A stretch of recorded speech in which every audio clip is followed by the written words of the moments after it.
Yes, hatimaye tena hapa. Sauti ya baba la baba ni Tikitasa Falu DJ. Wewe unatoka DC Production Jumba Butani pale. Kama ilivyo kawaida kwa picha za stories za Korea zile ngumu ambazo zimepigwa na Manjabu Mbuki Pirate zaidi. Huwa anazirudia kuzinyosha zaidi.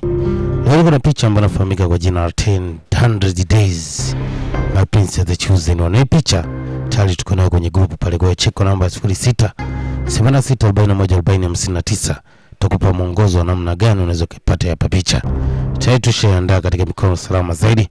Na ina episode takriban 45 tu. Kiwa imetafsiriwa vizuri kabisa na DJ wakali wote wa Tanzaniano. Lakini pia hii kazi inafunza vitu vingi sana. Waasi kuna bwana mdogo ambaye pamoja na kuzaliwa katika jumba la kifalme aliweza kuchukia ufalme mazima tu. Lakini sababu ya kuchukia ufalme alikuwa anajua mwenyewe. Basi twende katika episode ya kwanza tu kupata mwongozo kujua kwa nini bwana mdogo alichukia ufalme. Hii inatokea DC Production. Wanapita kitengo pale, usio naguza katika episode ya kwanza hivi.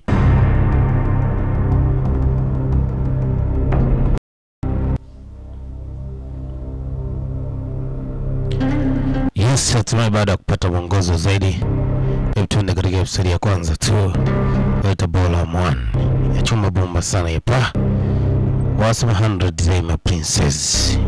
Tayari mwongozo tushapeana. Kwa hapa tunachapa picha tala bintibo. Wasema ilikuwa ni katika jumba la kifalme. Ilikuwa ni majira usiku, ngurumo za radi na mvua kali zikizidi kunyesha. Prince alikuwa anahitaji kutoka katika jumba la kifalme. Na yeye mbele kutana na bodyguard wake. Anaambia kwa upande ambao unaenda tayari una machafuko. Ingekuwa ni vema kama ungesalia katika jumba la kifalme. Lakini Prince asema anahitaji hayo machafuko. Na sihitaji mtu yote aweze kunisindikiza. Basi turudi mwanzo kabisa katika episode ya kwanza. Wanasema kulikuwa na bwana mdogo mmoja ambaye kwa sasa alikuwa anaigiza kama ni general ambaye yuko tayari kwa ajili ya kupambana na waasi ambao wanahitaji kulishambulia taifa lake. Bwana mdogo katika michezo alikuwa anatamba kama ndo big boss ya general. Alikuwa anakamata wenzake na kupatia adhabu ile kwamba kwa kile ambacho anafanya ni kama makosa. Alikuwa bibi mmoja mdogo sana ambaye aliweza kuingilia kile ambacho alikuwa anakifanya bwana mdogo. Na aliweza kuwasaidia wale ambao walikuwa kama wanaonewa na bwana mdogo. Ilikuwa ni mara ya kwanza tu bwana mdogo kumuona binti huyo. Na hatimaye alikuwa amevutiwa sana na binti huyo. Hapo ni kabla ya miaka 16. Turudi mwanzo kabisa. Basi kuna kiongozi mkubwa sana kutoka katika eneo la serikali. Alikuja kwa binti ambaye anamilikiwa na babake hapa. Hapa alikuja kumwambia mzengi kwa vema kama angeweza kuchukua kitu ambacho ni kama rushwa tu kwa ajili ya kuhakikisha anatengeneza nafasi ya kubadilisha position ya mtu ambaye anatakiwa leo na Crown Prince. Hayo mzee huyo alikataa juu ya kile ambacho alikuwa anaambiwa. Na ili mpagaza sana mtu huyo. Kwa hiyo aliona ni kama mzee ana msimamo zaidi. Hivyo ilikuwa inaandaliwa namna ya kuhakikisha waweza kumfanya mzee aonekane kama yeye ni traitor. Yaani mwasi. Hawa wanaitaga waaini wa nchi. Basi siku nyingine bwana mdogo atafuta nafasi ya kuweza kukutana na bibie. Na hapa kulikuwa na vitu vingi sana ambavyo alihitaji kujadiliana na bibie. Wanaingia katika jumba moja bovu sana la zamani kwa. Lakini hapa pakopa na njemba moja sura ya Kobo. Matendo alikuwa ni Isaya. Chafu kuoga hapa. Tukitoka pale ilikuwa ni majira usiku sasa. Pindi ambapo bwana mdogo alirejea katika ile nyumba. Alikuwa anahitaji kujua nini ambacho kitokea kwa bibie. Lakini bibie alikuwa yuko ndani na mtu huyo. Alikuwa ni watu ambao wanaonekana wanafahamiana sana. Lakini mtu huyo alikuwa na tatizo la bubu. Alikuwa na uwezo mzuri wa kuweza kuzungumza maneno. Lakini binti alikuwa ni mtu ambaye ana maelewano mazuri sana na mjomba huyo. Mjomba Mnyabumbu mwenyewe. Sura chafu ya kazi. Basi ilikuwa ni furaha sana kwa bwana mdogo. Kwa sababu aliona tayari ameshaanza kutengeneza nafasi ya kuwa karibu na binti. Ilikuwa siku nyingine majira ya usiku hivi. Bwana mdogo kuna kizawadi alikuwa amemletea bibi. Anawaambia kuna siku zinakuja ni siku za fezea, siku za kizaza zaidi. Leo bwana mdogo alikuwa anahitaji kumwambia binti kitu ambacho ni cha thamani sana. Lakini pia kuna kizawadi ambacho alikuwa amemletea mrembo. Leo siku inaonekana kwenye jumba la huyu binti ambapo alikuwa anaishi na babake. Iliweza kuingia kikosi maalum. Kinasema hii ni nyumba ya mtu ambaye anasemekana ni mwaini. Hivyo amekuja kudhibiti shughuli za kihalifu ambazo zinaendeshwa na mtu huyo. Na Kwa sasa anaonekana ni kama mwasi ambaye amejaribu kuiasi nchi yake. Hayo mzee alikuwa yuko fiti zaidi, alianza kukabiliana na watu hao. Lakini sasa watu hao walikuwa ni wengi zaidi, hivyo walianza kumzidi nguvu. Alichomba ni kwamba kijana wake sasa atengeneze nafasi ya kukimbia na bibi, ili kuhakikisha anamweka mdogo wake katika mazingira ya usalama zaidi. Na baadaye mzee mzima aliweza kutulizwa. Aliweza kufika yule Nyabumbo ambaye mwanzoni alikuja kwa lengo la kuweka makubaliano na mzee. Kwa sasa alikuja kwa nguvu. Anasema ni oda ya kifalme tu. Sisi tunakifanya kile ambacho tumetumwa na ufalme. Kisha tunamaliza watu wote ambao wanasemekana ni waasi katika taifa. Yeye alikuwa anasikilizia bwana mdogo na yona live bila chenga. Anaona mzee mwenye sura chafu, matendo matayo, akiwa ameweza kumaliza mtu ambaye alikuwa anaamini kwa maisha baadaye angekuja kuwa mkuu wake. Basi afika kwa babake na kutoa ripoti ya kwamba mtu huyo ameweza kuangamiza watu wasiokuwa na hatia. Haija kushangaza ni kwamba mtu huyo oda yote ya kufanya mambo yale alipewa na babake na bwana mdogo. Hii ilimshtua sana bwana mdogo, ilimuumiza sana na kumfanya ajisi mtu ambaye hakuweza kuiona haki ya watu ambao wameangamia kwa hatia. Hiyo ni katika episode ya kwanza tu. Hebu tuguse katika kidude episode ya pili ya My Prince. Wasema 100 days My Prince. Hatimaye tena katika episode safi ya pili. Na hii ni baada ya kutamba kabisa na episode ya kwanza. Sasa tuko na episode ya pili tu. Wasema tumemesha bwana mdogo alikuwa ameshabadilika zaidi, kwa sababu kile ambacho alifanyiwa kiliweza kupoteza tumaini ya juu ya kile ambacho kilikuwa ni nafasi ambayo anafuata kwake akiwa kama prince. Ilimpa machungu sana na Gaza kwa sababu aliamini ampoteza kitu ambacho kilikuwa sahihi katika maisha yake. Hii picha inakutoka General 10 Days My Prince, lakini kumbuka napigwa na 4 DJ Baba. Inapigwa kutoka kitengo pale GC Production jumba la Butani. Na sasa tuko na utaratibu maalum wa kuweza kuipata hii picha katika group letu la WhatsApp. Kwa hiyo usipate moto Talabintibu, tutasonga na burudani. Na ni baada ya miaka 16 kupita, tunahitaji kujua maisha ya bwana mdogo na hatima ya bibi ambaye kwa sasa aliweza kusaidiwa na bwana mdogo akiwa mdogo zaidi, na hatujui ni wapi alikwendaga huyo binti. Lakini chuma ni 100 day My Princess. Na baba la baba paka makao kama dawa kama kauzo. Hebu tuchape katika episode ya pili. Talabintibu. Yes sir. Alo. Yes, hatimaye Talabintibu. Basi baada ya kupeana mwongozo wa nini kitajiri katika episode ya pili, hebu tutembee na jana mbali hapa. Kumbuka ni 0686414059. Utaipata hapa picha nje na ndani Tanzaniano. Hiyo pigwa live kwa lugha ya Kiswahili na follow DJ au DJ yote ambaye unamhitaji, ni wewe tu. Sasa niko na kizaza. Sasa ningewapatia ingewasumbua sana hii picha. Hili sasa imefika kwa mtaalamu wa mambo. Ite mtaasisi baba. Yes. Wasimezi picha zenye historia za machungu na utawala wa Korea wazi nakaa kwa mkojosoni hapa. Basi tunaangalia pale ambapo bwana mdogo aligundua kwamba yale yote yaliyofanyika ilikuwa ni chini ya amri ya Mdingi. Yaani Mshua ndo aliamrisha kile kitokee. Na hapa bwana mdogo aliapa kabisa kuchukia mazima ufalme au bloodline ya kifalme. Aliona kwake ni kama imemfanyia usaliti mkubwa sana, kupoteza juu ya furaha ambayo aliamini ilikuwa ni kitu sahihi sana kwa upande wake.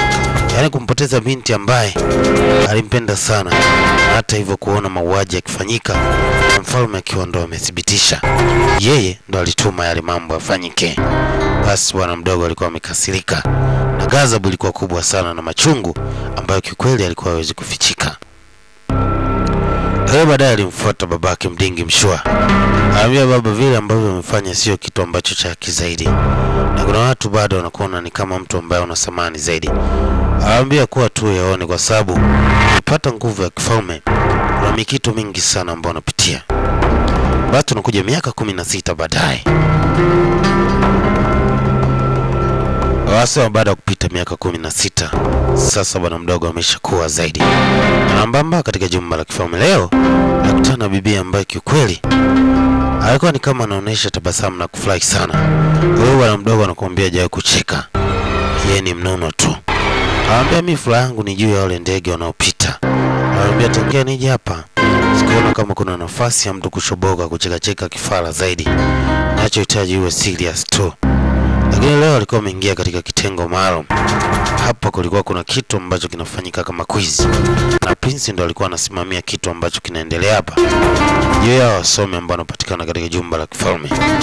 Hapa alihitaji kuwapa mtihani kidogo ili aweze kupima mbongo zao. Wale watu ambao wanahitaji kushika nafasi kwa baadaye za waziri na uongozi wa nyadhifa nyingine, akili zao ziko sawa kweli. Hayo baadaye, baada ya kutoka katika lile eneo, alipata mrejeo katika eneo la mapumziko kidogo, na hapa ndipo alipokutana na binti yule. Kurudisha nyuma kidogo ili uweze kupata mwongozo zaidi. Binti ambaye anaonekana alikuwa anatabasamu kifara. Anamwambia kuna wakati mwingine unatakiwa serious na majukumu yako. Tupo hapa kwa ajili ya kufurahia kile kitu. Lakini binti anamwambia ndege wana uhuru wa kufanya kile ambacho wanakiona, isipokuwa sisi tu binadamu. Baadaye bwana mdogo aliingia katika chumba maalum kwa ajili ya kujisafisha mwili wake. Hapa kulikuwa na maualozi ambayo kikweli harufu yake ilionekana ingekuwa ni nzuri sana pindi ambapo angeweza kuyaoga maji haya. Mjakazi wake alitoka kwa furaha zaidi, akiamini bwana mdogo leo amefurahia kile ambacho kimeandaliwa. Leo baada ya kuingia ndani alikuta kila kitu kikola zaidi baba. Upande wa pili yuko Queen. Haraka kibanio katika eneo lake hivi. Kichwa na anaonekana naye pia na machungu sana. Hao ndo mtu ambaye anatokana atengeneze furaha kwa bini kwa kijana yule. Lakini sasa wanapishana sana. Basi bwana mdogo aliingia katika maktaba ya taifa, na hapa lengo lake lilikuwa ni kusoma tu vitabu. Juba mzee baba aliingia tu. Akamwambia sasa nini ambacho kinakufanya uingie usome wakati huu? Kumbuka na majukumu mengi sana. Leo bwana mdogo alimwambia tu kitu kimoja. Haikuwa ndoto yangu mimi kuwa prince, wala kuwa na ndoto za kutamani kuwa mfalme. Mimi nilihitaji kuishi maisha yangu tu. Hiyo ni desire yako baba. Na kama kuna vitu vinakusumbua, unatakiwa utafute nafasi ya kuvisimamia mwenyewe. Na usinilazimishe kunipa nafasi ya kitu mimi nifanye kipi na niache kipi. Leo bwana mdogo katika eneo lake la kifua anaonekana na shida kidogo. Leo alirejea tena katika ile eneo, na hapa alipata nafasi ya kukaa na mawaziri wakubwa sana katika serikali. Alikuwa anapiga nao stori za mambo mawili matatu, lakini pia alisema kwa sasa anahitaji katika nchi kijana yote ambaye amefikisha miaka 20 awe katika hali ya kuolewa au awe ameshaoa. Kwa hiyo ilikuwa ni oda kutoka kwake ya kwamba hawezi wakakaa katika mji na watu ambao bado hawajafanya nafasi ya kuoa. Kwa upande wake alisema ubachela ulikuwa na tatizo zaidi, ila alikuwa anaamini tu vitu vinaweza vikakaa sawa. Kwa hiyo anatakiwa lifanyiwe kazi. Hii ni plan ya Prince. Hatujui nini ambacho anahitaji kukifanya. Alikumbuka mpiga mahesabu yake ya akili zaidi. Anasema lazima ufanyike mchakato kama alivyosema.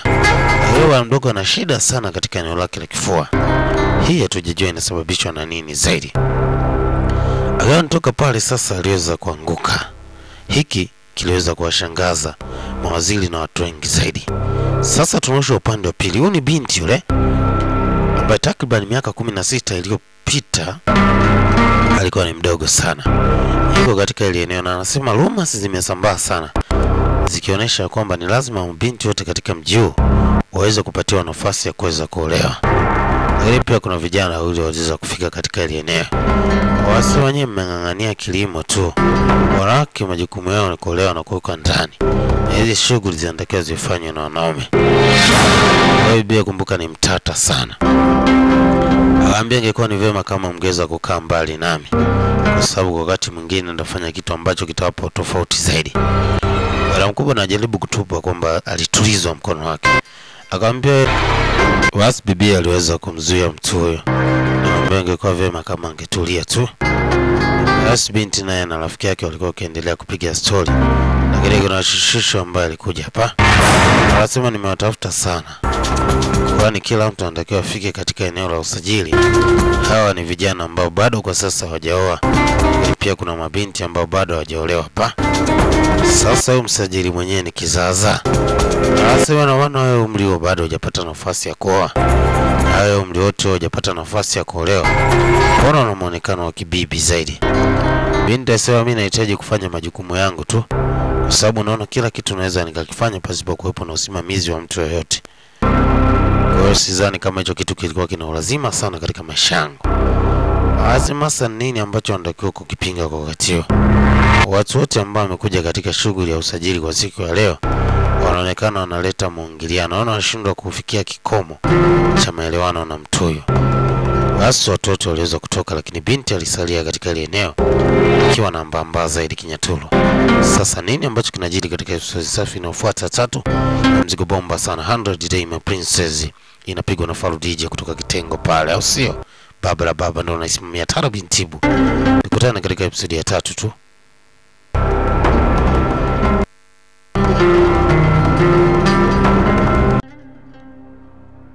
Hatimaye tena katika mikono salama zaidi. Tuko na episode ya 3 ya kichuma ikiapa. Wasema ni 100 Day My Princess. Lakini kumbuka inapigwa kutoka kitengo pale ZZ Production jumba la burudani. Na ni baba la baba ni Faru DJ. Wasabu tuendelea kupata story ambayo nifanye bwana mdogo uchukie kabisa ufalme kutokana na historia ambayo ilileta maumivu makubwa sana katika maisha yake. Lakini sasa kumbuka tuko na muktadha ambao mpangiliwa zaidi. Na baada ya picha tuko na picha ile ambayo inakwenda kwa jina la Six Flying Dragon. Hiyo ni kutokana tu na maombi ya watu wengi zaidi kwamba leo mwongozo wa picha nyingine mpya kali sana poli. Lakini sasa hiyo ni ya zamani ila ni bora zaidi ya hii. Sasa tunaendelea kusonga na burudani bomba sana ya pa kwa jina la 100 Day My Princess. Na the chosen inaonekana ndani nyumba nilokuletea burudani ya pa Tara Bintibu. Acha tuunganishe pale ambapo tulikuwa tumeishia kuendelea kupata burudani bomba zaidi. Kumbuka ni episode ya 3 tu kwa Tara Bintibu, tunasonga kizazi zaidi. Basi tunahitaji kujua juu ya mpango wa Prince kwa kile ambacho alikuwa amekifanya kisha atengeneza nafasi ambayo itampa utambuzi wa yale mengi ambayo amejificha. Lakini pia upande wa pili kuna historia ya binti ambaye alipoteana nao kijana ndani ya miaka 16. Tutakwenda kujua hapa katika episode hapa inayofuata. Kwa kisha unaungana nasi zaidi. Tuonga pale pale. Anasema mimi na miaka 26. Anasema yanashangaza sana kwa sababu kwa sasa wanaonekana kama ni mzee tu. Basi ilikuwa ni katika zoezi zima la uandikishaji wa watu ambao wanaishi katika mji mdogo sana hapa. Alipia binti naye aliweza kutoa takwimu au data ambazo zilikuwa zinaweka utambulisho wake wazi.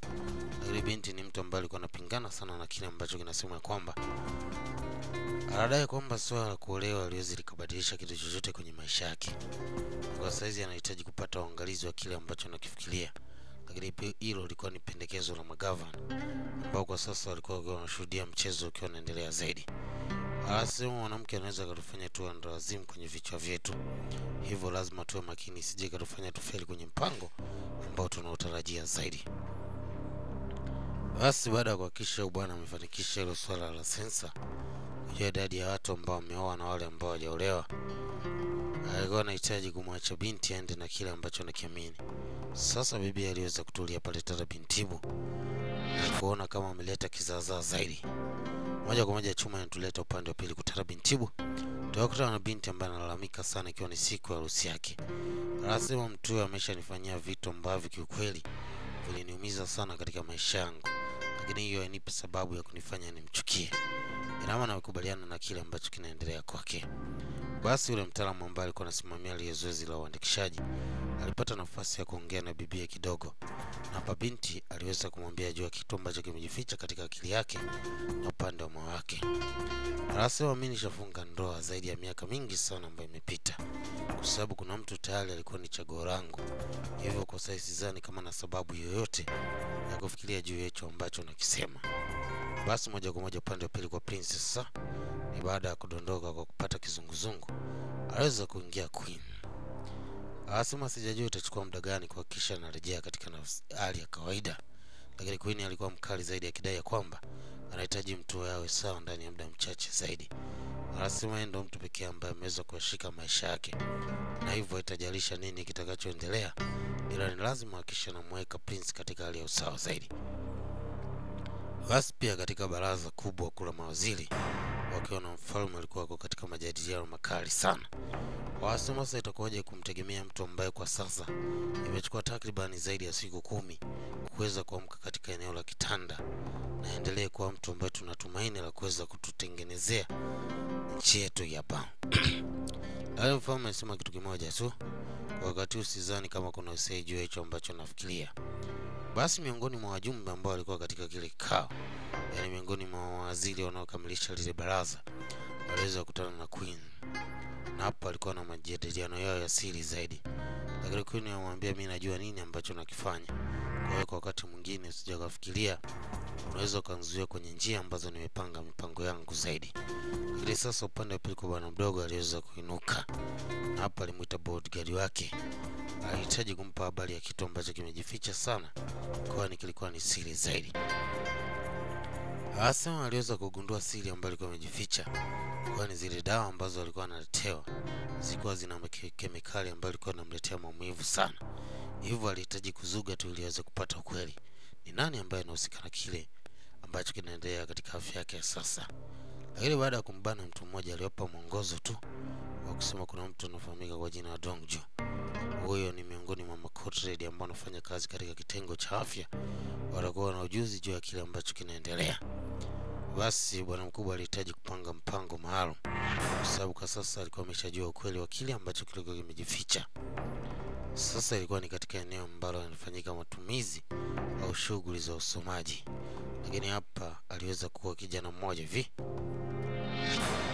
Akiwa anakumbuka kumbukumbu ya mkali juu ya mtihani ambao alipatia na quiz ambayo hakika ilikuwa ni kizaazaa. Ilikuwa pameandikwa anahitaji kurejea nyumbani. Moja kwa moja upande wa pili kwa binti ambaye alipotezana na prince takriban miaka 16 iliyopita. Anasema kwa sasa anahitaji kutoka. Anasema najua unahitaji kuondoka na kwenda huko Anya. Lakini pia kama utapata nafasi hebu mtafute kakako, kwa sababu naye alishapotea zaidi ya miaka 10 iliyopita. Na hiyo inaweza kukupa nafasi ya kufanya urejea hapa ukiwa na furaha zaidi. Lakini upande wa pili kwa kijana ambaye ni prince, alikuwa anahitaji kutoka katika jumba la kifalme, hivyo alihitaji kutengeneza mwongozo ambao ungemsaidia aweze kutoka kiurahisi zaidi. Basi aliweza kucheza dili na baadhi ya walinzi ili aweze kutoka kiurahisi zaidi kwenda kumtafuta huyo mtu ambaye inasemekana anaweza kujua juu ya kile ambacho kimeendelea. Lakini pindi ambapo alifika katika lile eneo, waliweza kukuta mtu yule hayupo. Sasa wakiwa wanatoka majira ya usiku, inaonekana ni kama kuna mtu anakuja kwa nyuma. Basi wamwekea mtego ili waweze kumbaini. Hatimaye mtu huyo aliweza kukaa chini ya ulinzi. Alikuwa ni mama mmoja ambaye alikuwa anafanya kazi katika jumba la kifalme. Anasema nini ambacho kinakufanya uwe na hofu wakati huu? Anasema niko chini ya miguu yako prince wangu. Mimi kile ambacho nikifanya kilikuwa ni kama oda tu. Prince akasema mimi nitakusamehe, lakini naomba uniambie juu ya kile ambacho nahitaji kukijua. Na kwa nini nilifanya hivyo? Alikuwa anahitaji kumwambia ukweli, lakini ghafla aliweza kupigwa na mshale na mtu ambaye hakuweza kuonekana. Alikuwa amevalia mavazi ya kininja zaidi. Hivyo walihitaji kumkamata mtu huyo kwa sababu angeweza kujua ukweli wa kile ambacho kimetokea katika ile eneo. Sasa mtu alikuwa anahitaji kutoka, lakini angechukua nafasi ya kuweza kumpatia aweze kuondoka. Zaidi Crown Prince, kale ambaye anaonekanaga ni boya zaidi, lakini yuko fiti sana katika kitengo cha mapigano.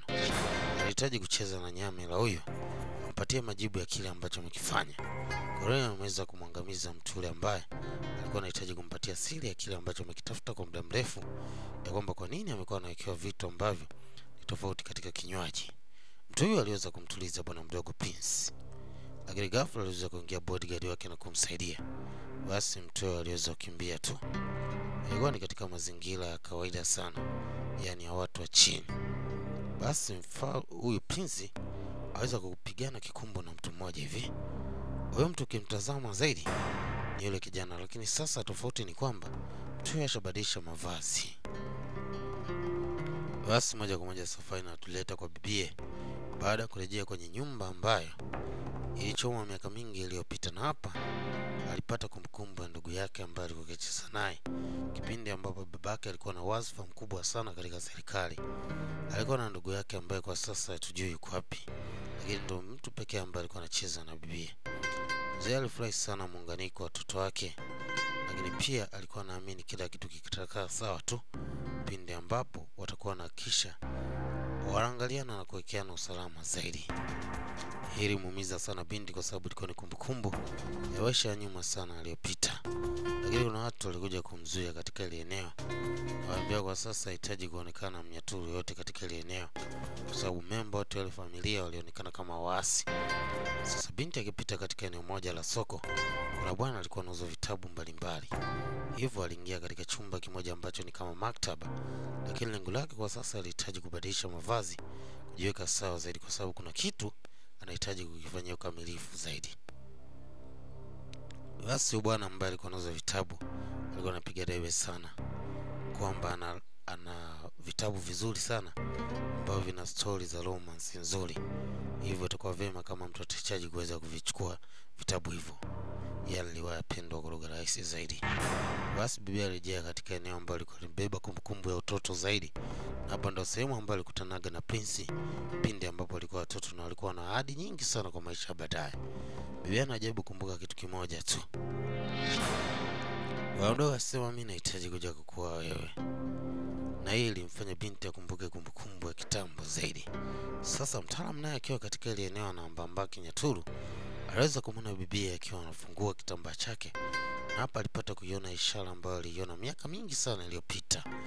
Isitosha kuamini ya kwamba huyu ndio mtu ambaye alipotezana naye takriban miaka 16 ambayo ilipita. Sasa nini ambacho alifanya mkali Prince? Binti baada ya kumwona mtu huyo alihitaji kukimbia tu, sababu kuhitaji show yani kizaazaa zaidi. Mwanaume aliona isiyo mbaya, lazima akishe anafuata kile ambacho amekitafuta takriban miaka 16. Sasa tukutane katika episode safi ya 4 kujua nini ambacho kitajiri katika mzigo bomba sana wa Pa. Hii inapiga kutoka ZC Production pale. Wasema kitengo sio. Hatimaye tena ya Pa. Bado tuko na muendeleo chuma bomba sana ya Pa. Wasema 100 Day My Princess. Lakini kumbuka napiga kutoka kitengo pale ZC Production. Na ni baba. Basi kabla kuunganisha pale ambapo tuliishia, hebu tupate mwongozo wa vile ambavyo vilikuwa vimepita tu. Kwa ni baadhi ya matukio ambayo tumekutana nao katika episode iliyopita. Lakini sasa lazima tuyawekee lasha kwa ajili ya kuendelea kuelewana ni wapi tunaenda na wapi ambapo tunatoka. Wanasema kilikuwa ni kipindi ambapo Prince andaa mpango maalum ambao anaamini utamsaidia kumpata Zakila, mtu ambaye anatumia mishale kwa ajili ya kuangamiza ushahidi ambao anahitaji kutafuta. Na hapa ni baada ya kugundua kwamba Queen ndio mtu pekee ambaye yuko katika vita kuhakikisha anapoteza uhai wake. Yaani kuna watu ambao wako kwa ajili ya kuhakikisha bwana mdogo anaweza kupoteza maisha ili aweze kupata nafasi ya kushika nyadhifa. Lakini kitu pekee ambacho kilimuumiza bwana mdogo ilikuwa ni Prince. Yaani Queen mwenyewe, sorry kidogo. Queen ndio alikuwa anahitaji kumwangamiza bwana mdogo ambaye ni Prince. Basi acha tuangalishe pale ambapo tunaishia. Wasema basi mwamba baada ya kuambamba na kumuona bibi yake ambamba katika maeneo, aweza kumtafuta sana lakini hakuweza kujua binti ni wapi ambapo ameenda. Lakini chini ambapo binti alikuwa anajificha, inaonekana kuna mtu aliweza kufika na kumshika eneo lake la bega. Asema sidhani kama ajue hicho ambacho nakifikiria kwa wakati huo. Lakini naamini yule ni mtu ambaye amebeba kumbukumbu ya maisha yangu. Basi baadaye bibi alipata nafasi ya kuongea na mtu huyo. Hapo pia mtu huyo alimuuliza kwamba nini ambacho kinakufanya wewe ni mtu ambaye unakuwa kama mkimbizi. Yeye anasema sina hakika kwa hicho ambacho nakizungumza. Lakini anahitaji kumtest mtu huyo, lakini akakuta mwamba ni kwamba yuko vizuri sana katika masuala ya mashwati. Asema mimi natokea katika kijiji fulani cha Anyang. Nimeamua kuja huku Anyang kutoka katika kijiji chetu kile kwa sababu kuna jambo ambalo limenileta hapa. Kwa mtu ambaye ni muhimu sana nilikuwa nahitaji kuona naye. Lakini sasa nafikiri itachukua wakati mwingine zaidi kupata nafasi ya kumuona mtu huyo. Hasa bibi akiwa anaondoka bwana mdogo alikuwa anamfuata nyuma sana. Anamwambia sidhani kama ile daraja ni kwa ajili yako tu. Kwa hiyo kuna uhuru wa mtu kutembea vyovyote ambavyo anahitaji. Anasema lakini pamoja na kwamba kipindi cha mwezi kama huu kilikuwa ni kipindi kizuri sana. Naomba nikuage na naamini kwa wakati mwingine tupata nafasi ya kuweza kukutana. Basi Prince alikuwa anafikiria juu ya ile tukio ambalo limetokea. Huyu kijakazi wake muuliza nini ambacho kipo katika akili yake. Kwa anasema mimi na mpango kabambe na mpango maalum. Basi anasema ile mbili ilikuwa inaitishwa sherehe maalum sana ambayo imebeba viongozi mbalimbali lakini na kumbukumbu nyingi sana. lakini pia kuna mashindano mbalimbali ambayo yanaambatana na hizi sherehe. Na pia Prince alihitaji kutumia nafasi hii siku ambayo ilikuwa ni kama sherehe ya watumiaji wa mishale au sherehe ya walengaji. Alihitaji kutaka kujua ni namna gani anaweza kupata kugundua aina ya mishale ambayo ilitumika katika ile tukio la mara ya kwanza. Anasema najua ulisikia kwamba nilikuwa katika wakati mgumu sana na ulipambana sana. Lakini hapa nakumbuka namna ambavyo aliweka mkakati wake pamoja na kijana wake. Hawaamini kwamba atafanikisha kupata kile ambacho anakihitaji. Anasema lazima tuwe makini sana. Basi walikuwa wanapita viongozi wakubwa sana, mawaziri na wajumbe mbalimbali, kuonesha namna ambavyo watoto wao wanamiliki silaha ambazo zinaweza zikawa na ubora zaidi, ambazo zinaweza zikamfanya Prince awe katika mazingira ya usalama zaidi, ambaye baadaye anatarajiwa kuwa mfalme. Anasema lakini hajanivutia. Basi kila mtu ambaye alikuwa analeta vipisi vya mishale pamoja na upinde, kwa mdogo ni kama alikuwa hajavutiwa na vitu vile. Na yule mtu mmoja ambaye alikuwa ni kama mwishoni hivi, aliweza kuleta pia vitu ambavyo vilikuwa ni mpinde mmoja na mishale. Hili mshtua sana bwana mdogo katika akili yake. Kuna kitu aliweza kukiona kama kijakaa sawa kwa yale aliyoiona hapa. Kwa sababu lengo lake ni kutambua aina ya mshale ambao ulimshambulia yule shahidi. Ni nani aliyepiga? Kwa hiyo wale besti ambao wana uwezo mkubwa sana wa kutumia mishale walikuwa wanafika hapa na kuonesha mishale yao. Na sasa waziri ambaye kiukweli anamchukia sana bwana mdogo kwa kile ambacho kitokea kwa mara ya kwanza. Huyu bwana mdogo hajawahi kupata nafasi ya kufurahia kile ambacho kinafanywa na huyu waziri. Sababu nakumbuka huyo ndio mtu ambaye alitaka kizaazaa miaka mingi sana iliyopita kutengeneza nafasi ya kupoteza maisha ya mzee ambaye bwana mdogo alikuwa amempenda sana yule binti mdogo. Alikumbuka sana mtu huyo nyang'ao ambaye alikuwa anatamba sana. Ni kwamba kwa sasa na kisasi na mtu huyo, sababu mtu huyo ambaye ni kama waziri alikuwa anatengeneza nafasi ya bwana mdogo kupata nafasi ya kumwoa mtoto wake. Lakini kweli kwa bwana mdogo ni kwamba kitu kwake kilikuwa kijakaa sawa zaidi. Sasa majira usiku bwana mdogo akiwa anapiga mahesabu makali zaidi, aliweza kufika Queen.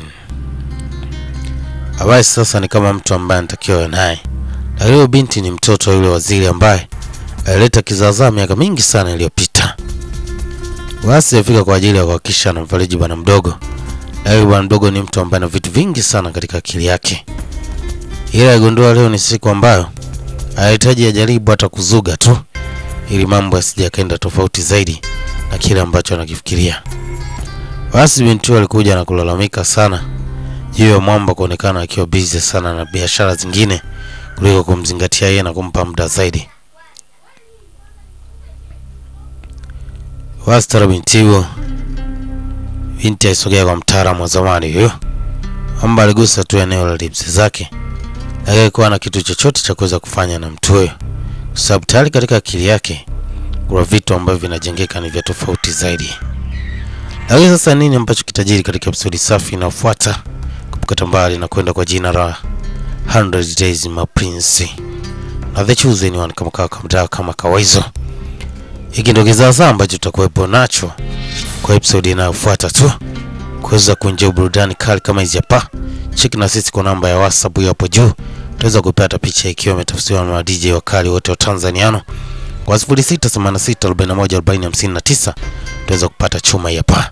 Haya ni matukio ambayo tukutana nayo katika episode ambayo inafuata tu. Kwa kisha unazidi kuungana na familia yetu kubwa ili kusogeza jaramba la burudani ile pa. Ilikuwa napiga kutoka DC Production na upeta kitengo pale kama kawaida. Yo, let's say ciao.